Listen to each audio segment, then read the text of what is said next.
Yeah, it's just been a bit of a weird year. In the end, the S&P and Nasdaq did okay, but didn't do great. But some things did really well. If you had gold and silver this year, you were a god after stinking for the 2 years prior to that. It's just like, over the long run, we know all of this stuff goes up because of debasement. But the nuances of what market, who'd have thought that the fourth year of a crypto bull market would be negative? Expect a 35% pullback in Bitcoin twice a year in a bull market. We've had two of those. And then what happens is there's a risk curve. So ETH falls 40%, 45%. Solana falls 60%. SUI falls 74%. And memes go down 99.99999. Correct, right? So there's your risk curve. On the way up, the opposite plays out. Now, it doesn't mean memes will go up, but generally if you're in the right part of that risk curve, without being too risky, you should get decent pickup from things that are less liquid and smaller, earlier phase, stuff like that. Raoul begins with a critical insight about asset allocators, large institutional players who manage pension funds, sovereign wealth funds, and massive portfolios. Historically, these allocators are not early adopters. They don't chase narratives. They don't speculate. Instead, they are forced into assets by price action. We've seen this before. Institutions were underweight tech stocks for years. They were underweight gold until price forced them to reallocate. And now, the same pattern is forming in crypto. So far, many allocators have done just fine not owning crypto. Bitcoin hasn't forced them in yet. But that changes when performance gaps widen. Once an asset consistently outperforms, allocators are forced to buy simply to avoid career risk. If you're an asset allocator, you've not been forced into the market by price rises. You've been forced into upping your gold allocation. You've been forced into tech stocks, and people fought that all the way. They've been underweight the whole way. But as price goes up, they get forced in, which keeps this self-fulfilling kind of reflexive cycle.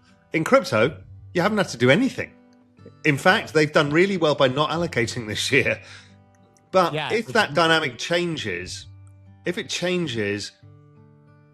all hear what the government's saying. They'll all hear what everybody's saying, and they will have to force themselves in.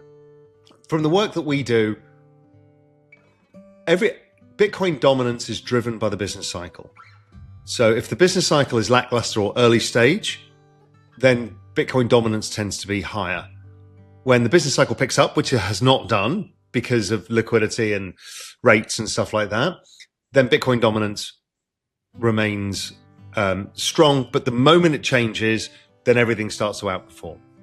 And Scott Bessent is telling you day in, day out, it's going to be a strong economy. And this is why all the forward-looking indicators suggest all of that. So the other thing is to bear in mind, and this only dawned on me the other day. I can't remember if I saw something on Twitter that made me think about it, but anybody who's bought Bitcoin is watching the announcements coming out of Wall Street and the government. And what they haven't figured out is that is all smart contract land. And they're in pristine collateral land. Two different things. Yeah, totally. Right, debasement, pristine collateral, the beauty of Bitcoin, we all understand that. But the actual action is about to happen in smart contract land. And people are wildly underweight that. Again, I was around the Middle East, they've all got Bitcoin, bit of it, not enough. They're all trying to figure out how to fit it in their portfolios. It's being top-down driven, like you need to have higher weightings in this stuff. The individual portfolio managers are like, we can't quite fit this in yet. Anyway, so they're getting there. But none of them own smart contracts. And, and they need a barbell approach to this because this is how the market works.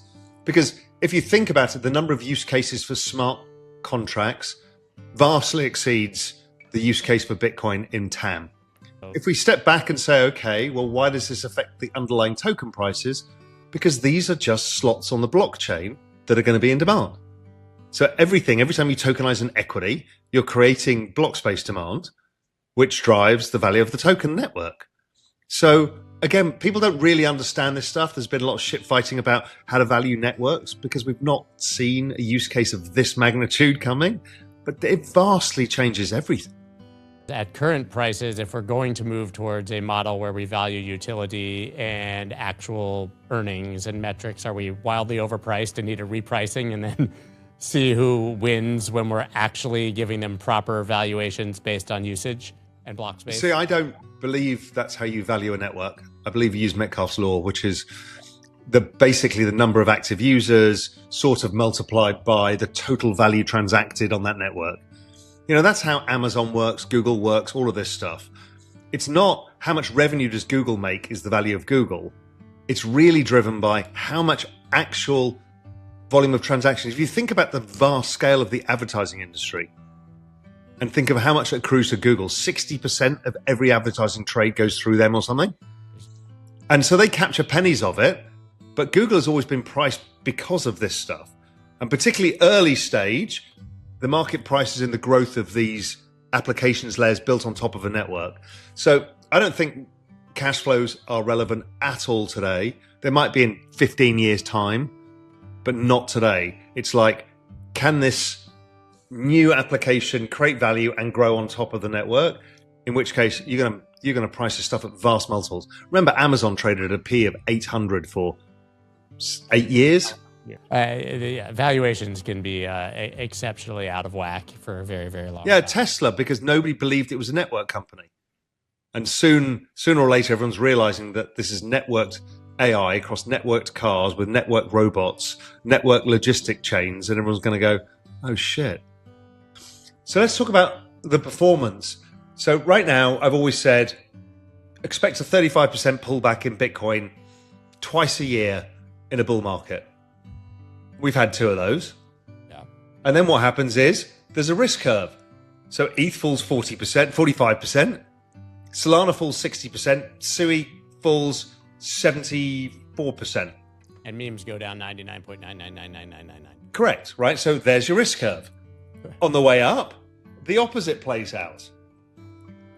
Now, it doesn't mean memes will go up, but generally if you're in the right part of that risk curve, without being too risky, you should get decent pickup from things that are less liquid and smaller, earlier phase, stuff like that. So that's generally how it plays out. And it usually happens quite fast, as we know. Now, we only have 12 months, and maybe they're not going to win the midterms, and we start figuring it out via prediction markets by September, and it's all like, oh, fuck. It's all over. So I don't know how long this thing lasts, but let's assume it's at least 9 months. So then, do we get the rolling narrative cycle? Generally, that's how it's worked, because when you're further out the risk curve, it's just degens who are buying it. Right. And we're always looking for the next tail chase. Where can we make the next money? Because it's not Wall Street coming to buy our gaming tokens or our memes. It's us lot fucking around with our capital because we're feeling like we've made some money. So we have to understand how our psychology. So I think we will have that rolling thing. But, generally speaking, the layer ones are so easy if they're higher quality, layer ones that have proven adoption. It's like that's a much easier bet. Whether your DeFi protocol or your gaming one or whatever will get adoption, we don't know. I mean, there's an interesting one, the thesis on Zcash that's playing out. Okay, it was an internal rotation. What do you think of that? Yeah, I would love So to hear you. there was an internal rotation because the market was going down, it went up. Okay, fine. We've seen that 100 times before. Everyone gets trapped in the top. The market stabilizes and it plunges again. I think there's a decent chance that becomes a real narrative. And people, when the market goes up, it fully goes up again. But I don't know, because most of us who've been in crypto for a long time are tired of fighting the government. And I just don't know if I want to do that all over again. Raoul Pal explains that crypto portfolios work best with a barbell strategy. Bitcoin on one end as pristine collateral and a hedge against debasement, and smart contract platforms on the other as high-growth infrastructure plays. Bitcoin provides stability within crypto, while smart contracts capture the explosive upside from adoption, tokenization, and network effects, allowing investors to benefit from both monetary protection and growth as liquidity returns. Yeah, it's just been a bit of a weird year. In the end, the S&P and Nasdaq did okay, but didn't do great. But some things did really well. If you had gold and silver this year, you're a god after stinking for, the 2 years prior to that. It's just like, over the long run, we know all of this stuff goes up because of debasement. But the nuances of what market, who'd have thought that the fourth year of a crypto bull market would be negative? So we have, when I look at the chart of interest payments and look at total liquidity, interest payments lead, and then we have to have liquidity to essentially pay for the interest payments. And that tells us we need to create about $7 or $8 trillion of liquidity in the next 12 months to pay the interest on the debts. That's a crazy number. I'm old enough to remember when $1 trillion was a lot of money. Yeah, that's right. And so okay. So that means we've got all this to go. So how does that come? Well, if we look at the changes to the SLR, this little innocuous 3-letter acronym, that probably brings 3, 4 to 5 trillion of liquidity that's driven through the banking system. Call it 3 trillion, call it 3 trillion for easy math. Then we've got the fiscal stimulus. Well, the fiscal stimulus probably adds $1.5 trillion into the banking system. So we're at 4.5 trillion. And we've barely started looking at what other levers that they can use. We've got the balance sheet rebuilding. They've got the drawdown of the TGA. Well, let's chuck in another trillion there. We're going to have 5.5 trillion. Okay, we're getting very close to the numbers. Now imagine if they then change the SLR fully and get rid of all the risk weighting. We're now immediately at 8 trillion. So without having to do any complicated maths, it's like rates. Yeah, without even talking about rates. So the liquidity coming is big. Will it come exactly as I say? No. Will it all be smooth? For sure not. But generally speaking, that's the game we have to play. So that's what I look forward to in 2026 is like, if 90% of Bitcoin's price action is explained by global liquidity, then that's the most dominant macro factor of all time because it's 97.5% for the NASDAQ and equivalent amongst all the asset classes. So therefore, we just need to worry about this one factor because everything else is noise. And this one factor says you need to print money. Narratives are sort of allowed or not allowed, driven by whoever whispers them to the media, whoever creates the narratives to go. And it's clearly been everyone's blessing is like, you can say that the government is debasing currency. It's like the weirdest thing, because before it's like, we can't talk about this kind of things. And now everybody says it.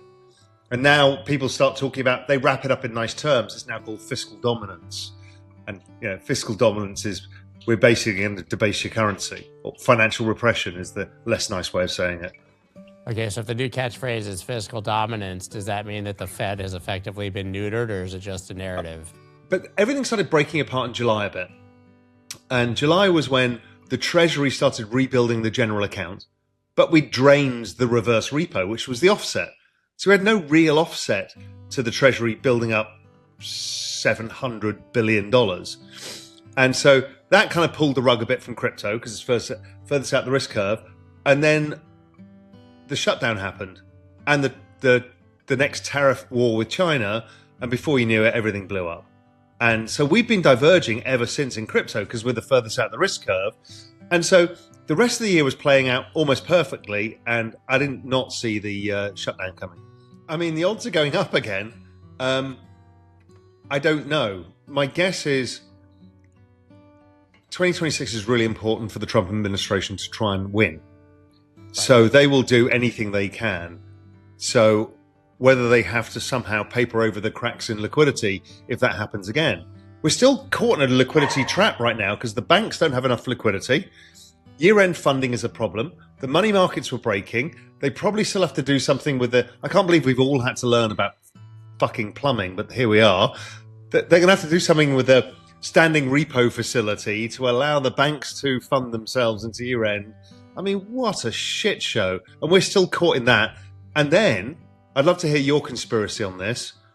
But whatever happened in 1010, 10th of October, something is bad. And to me, when I look at the everyday selling, in my mind, and I could be wildly wrong, we've all got our wild thesis, is everything broke on Binance.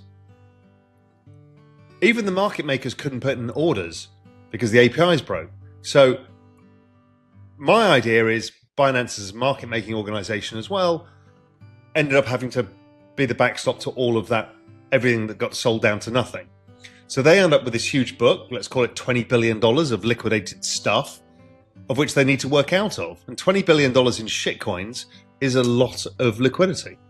Raoul Pal says crypto moves on liquidity, not narratives, and institutions only buy once rising prices force them in. Bitcoin leads when growth is weak, but as the business cycle and liquidity turn, capital flows into Ethereum, Solana, and smart contract platforms that are still underowned. With governments forced to print trillions to service debt, debasement is inevitable, and when liquidity returns, crypto moves fast.